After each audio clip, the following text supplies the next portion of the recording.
निःशब्द एक हिंदी ड्रामा है। ये कहानी एक बुजुर्ग इंसान और उसके लव अफेयर की है। कहानी दिखलाती है कि कैसे एक बूढ़े आदमी को एक टीनेजर से प्यार हो गया, पर यह भी एक हकीकत है कि ऐसा लव अफेयर किसी के लिए ठीक नहीं ठहरता है। परिवार बिखर जाती है, ताउम्र ऐसी शर्मिंदगी झेलनी पड़ती है कि जीना भी दूभर हो जाता है। लेकिन इससे पहले कि हम इस कहानी को देखें, अगर आपको मेरा काम पसंद आता है तो वीडियो को लाइक, शेयर और चैनल को सब्सक्राइब कर दें। विजय आनंद एक जाना माना फोटोग्राफर है, काफी अमीर है, पहाड़ों में एक प्रॉपर्टी भी है, अपने चाय के बागान है, लगता है पुरखे जमींदार रहे होंगे। एक दिन विजय की बेटी रितु छुट्टियों में अपने साथ अपनी बेस्ट फ्रेंड जिया को लेकर आती है। जिया एक एनआरआई है, ऑस्ट्रेलिया में रहा करती है। उसका पहनावा और एटीट्यूड साफ जाहिर करता है कि वो भारतीय ट्रेडिशनल सोसाइटी में जरा भी फिट नहीं बैठेगी। जल्दी ही वो किसी न किसी कॉन्फ्लिक्ट का कारण बनने वाली है। पहली बार जब विजय ने जिया को देखा था तो उसने कभी ये नहीं सोचा था कि उसके विचार उसके प्रति इतने जल्दी बदल जाएंगे। शुरू में तो सब कुछ इनोसेंट था। ठीक है, उसकी बेटी की फ्रेंड है, कुछ दिन पहाड़ों में घूमेगी फिरेगी, मस्ती करेगी, फिर अपने मुल्क चली जाएगी। पर यह सब इतना आसान नहीं होने वाला था। एक शाम जब घर में रितु और उसकी माँ अमृता सास बहू सीरियल देख रहे थे, जिया को बड़ी बोरियत होने लगती है। वही घिसा पिटा ड्रामा अब और नहीं देख सकती है। तब वो टहलते हुए यूं ही विजय के कमरे में चली जाती है। विजय कमरे में अपने कैमरे की लेंस साफ कर रहा था। विजय से बात करने पर उसे थोड़ी हैरानी होती है, क्योंकि वो उसके अंदाजे से एकदम अलग मालूम पड़ता है। इंटेंस है, भारी व्यक्तित्व वाला, लेकिन उतना ही रिजनेबल भी है। उसके काम को लेकर उसकी आलोचना करने पर भी उसमें गुस्सा जरा भी नहीं है, बल्कि कहता है कि शायद दुनिया को देखने का तुम्हारा नजरिया मुझसे अलग है, इसलिए अपनी तस्वीरों में वो जो देखता है वो नहीं देखती है। ये बस नजरिए की बात है। तब वो उससे पूछती है कि उसे इसमें क्या देखना चाहिए, क्या वो अपने पॉइंट ऑफ व्यू के बारे में उसे समझा सकता है। एक प्रोफेशनल से अगर उसके काम के बारे में पूछा जाए तो वो बड़े चाव से इसके बारे में बताएगा। ये तो उसका फेवरेट टॉपिक है। वे काफी देर तक एक दूसरे से बातें करते रहे। जिया ने अपने छोटे से 18 साल के लाइफ स्पैन में विजय जैसा आदमी कभी नहीं देखा था। उसकी खुद की फैमिली में ऐसा कोई नहीं है जो उसे एक सहारे का एहसास देता हो। जिया के पिता और उसकी माँ के बीच तलाक हो चुका है। उसकी माँ का नया बॉयफ्रेंड एक कमीना आदमी है, इसलिए जिया को हमेशा अपने लाइफ में एक फादर फिगर की कमी खलती है। यही एकमात्र वजह है कि वो तुरंत ही विजय के इंटेंस व्यक्तित्व में कहीं खो जाती है। अगले दिन जब जिया वाटर स्प्रिंकलर से खेल रही थी, आदत से मजबूर विजय उसकी तस्वीरें खींचने लगा। ये तो उसकी प्रोफेशनल हैबिट है। हालांकि बाद में उसने ये तस्वीरें जिया और अपनी पत्नी अमृता को भी दिखलाई। जिया और विजय के बीच में काफी करीबी आने लगी थी। बात बात पर वो रितु के सामने उसके डैड की तारीफ करने लगी है। विजय की पत्नी अमृता भी कुछ तो नोटिस कर सकती है, पर ये क्या है उसके समझ से परे है। कहती है कि जिया दूसरों से अलग है, बेपरवाह सी लगती है। रितु ने जिया से वादा किया था कि अपने पिता के साथ उसे प्रॉपर्टी दिखाने ले जाएगी, पर अगले दिन जब वे बैडमिंटन खेल रहे हैं, रितु का पैर लचक जाता है। शायद एंकल ट्विस्ट हो गई है। अब तो हफ्ते भर के लिए कहीं आना जाना बंद हो गया, इसलिए कि कहीं अपनी फ्रेंड की पूरी छुट्टी उसकी वजह से बर्बाद न हो जाए। अपने डैड से रिक्वेस्ट करती है कि वो जिया को अपने साथ चाय बागान दिखलाने ले जाए। वैसे भी उसने तो ये सब हजारों बार देखा है। उसके वहां जाने या ना जाने का कोई फर्क नहीं पड़ता है। अगर आज रितु के पैरों में मोच नहीं आती तो वो सब कभी शुरू ही नहीं होता जो अब होने वाला है। आज पूरा दिन जिया और विजय साथ बिताते हैं। उसकी बचकाना बातें दोनों के बीच माहौल को हल्का बना रही है। जिया भी नोटिस करती है कि विजय उन मर्दों की तरह बिल्कुल नहीं है जिन्हें वो अब तक जानती आई थी। उसने विजय का कैमरा गिरा दिया था, लगभग टूट ही गया समझो, पर उसने उसे इसके लिए डांटा तक नहीं। He is a nice man. आखिर जानबूझकर जिया ने इसे थोड़े ही पटका था। जिया के पिता ने कभी उससे कहा था कि लाइफ को सीरियस नहीं लेने का, और अब यही उसका सुओ मोटो बन गया है। Life should be taken lightly. इसलिए उसके जीवन में कुछ भी सीरियस नहीं है। जिंदगी तक जैसे खेल समझती है। इस एक दिन में ही वे एक दूसरे से इतने करीब आ जाएंगे। उन्होंने खुद इसके बारे में नहीं सोचा था।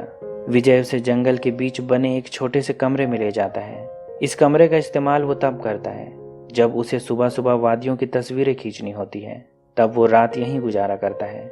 यहाँ वे दोनों काफी देर तक बैठे रहे, काफी बातें की। यहाँ जिया ने विजय से उसकी मैरिज लाइफ के बारे में ऐसे अनकंफर्टेबल सवाल पूछे जिसने विजय को भी दुविधा में डाल दिया।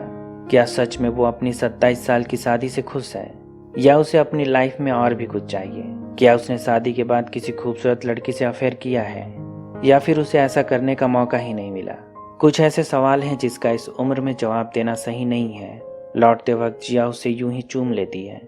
जाहिर सी बात है कि विजय उसकी तरफ अट्रैक्ट होने लगा है, लेकिन सिर्फ इसलिए नहीं कि उसका शरीर खूबसूरत और जवान है।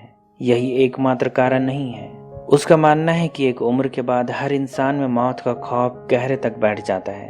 तब वो उस डर से दूर भागने की कोशिश करता है, अपनी जवानी की तरफ, पर जानता है कि ऐसा हरगिज नहीं हो सकता है।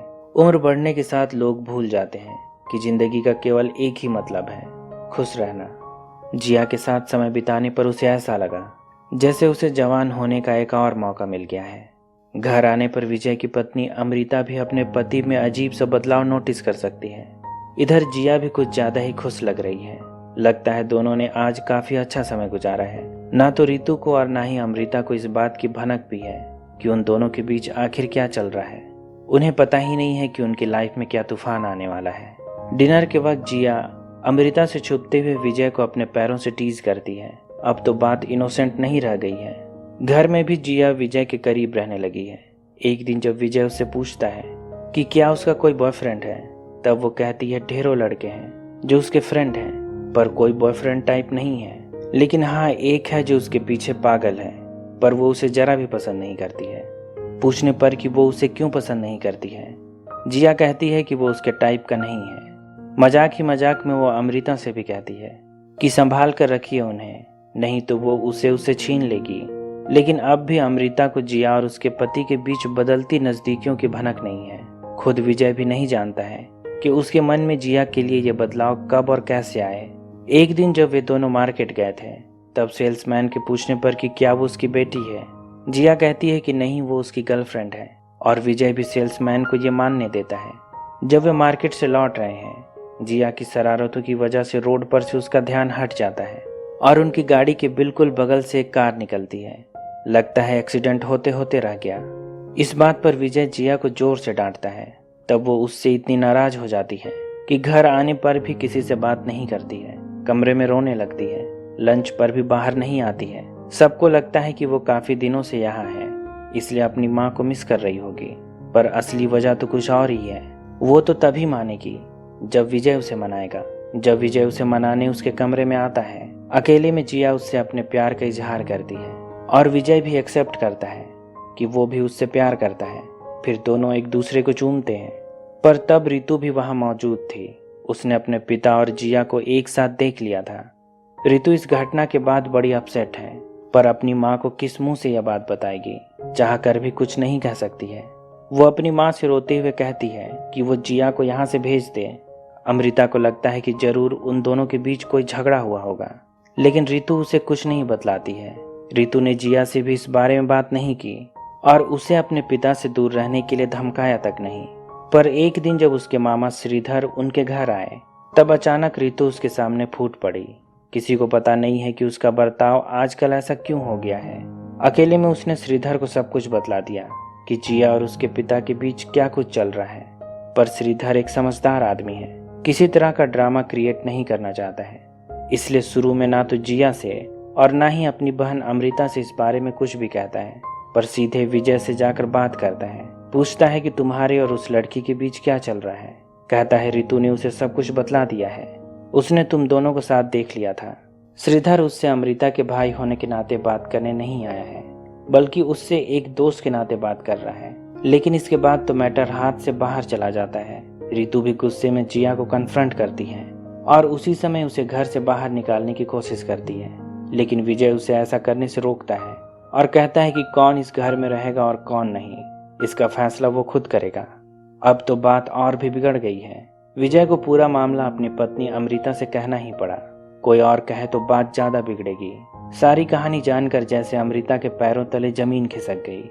लगा कि एक पल में ही पूरी दुनिया खत्म हो गई हो। अमृता कहती है कि वो तुम्हारी बेटी की उम्र की है। अगर ऐसा कुछ उसकी बेटी रितु के साथ होता तो वो क्या करता। विजय के पास इस सवाल का कोई जवाब नहीं है, लेकिन श्रीधर उसे समझाता है कि जिया महज 18 साल की है। इस उम्र में उसे अपनी लाइफ में सही गलत का अंदाजा नहीं है। क्या उसे लगता है कि जिया को प्यार के मायने पता होंगे? क्या तुम्हें लगता है कि तुम उसके लिए सही चुनाव हो? विजय जिया को पसंद करता है, पर इतना तो समझ सकता है कि वो उसके लिए सही चुनाव हरगिज नहीं है। इसलिए श्रीधर के सामने एक्सेप्ट करता है कि वो उसके लिए सही चुनाव नहीं है। इसका मतलब है कि उसे जिया के बेहतर भविष्य के लिए खुद से उसे दूर करना होगा। यहाँ जिया से मिलने उसका करीब साहसिक ऋषि आया है। वो उसे उसके बर्थडे पर एडवांस सरप्राइज करना चाहता है। इसी के बारे में एक दफे जिया ने विजय को बतलाया था कि उसे एक लड़का पसंद करता है, पर वो उसे जरा भी पसंद नहीं करती है। सबकी बेहतरी के लिए विजय को भी जिया को वहां से भेजना पड़ा। शुरू में जिया को लगता है कि वो ऋषि की वजह से ऐसा कर रहा है, पर जल्द ही समझ जाती है कि बात ऐसी नहीं है। वो तो उसे अपनी जिंदगी से निकालना चाहता है। हालांकि ये सब उसकी भलाई के लिए ही है, पर उसे तो बस इतना ही समझ में आता है कि विजय उसे धोखा दे रहा है। तब जिया ऋषि के साथ वहां से चली जाती है। लेकिन समय बीतने के साथ विजय के घाव भरने के बजाय गहरे होने लगे हैं। अब विजय के लिए जीना मुश्किल होने लगा है। बेटी की नज़र में तो पहले ही गिर चुका था, पत्नी से भी रिश्ता खराब हो गया है। अब तो जिया भी दूर चली गई है। जिया वापस ऑस्ट्रेलिया चली गई, पर अपने साथ विजय का भी वो सब कुछ लेती गई जो पहले उसके पास हुआ करता था। विजय के लिए जीने का अब कोई मकसद नहीं बचा है, इसलिए आत्महत्या करने की बात सोचा करता है, पर ऐसा करने की हिम्मत नहीं जुटा पाता है। खुद को दिलासा देने के लिए कहता है कि बस जिया की यादों में कुछ और दिन जीना चाहता है। इसी के साथ ये प्रेम कहानी खत्म हो जाती है। उम्मीद करता हूँ कि आपको कहानी पसंद आई होगी। अगर ऐसा है तो वीडियो को लाइक, शेयर और चैनल को सब्सक्राइब कर दें। अभी तक बने रहने के लिए शुक्रिया।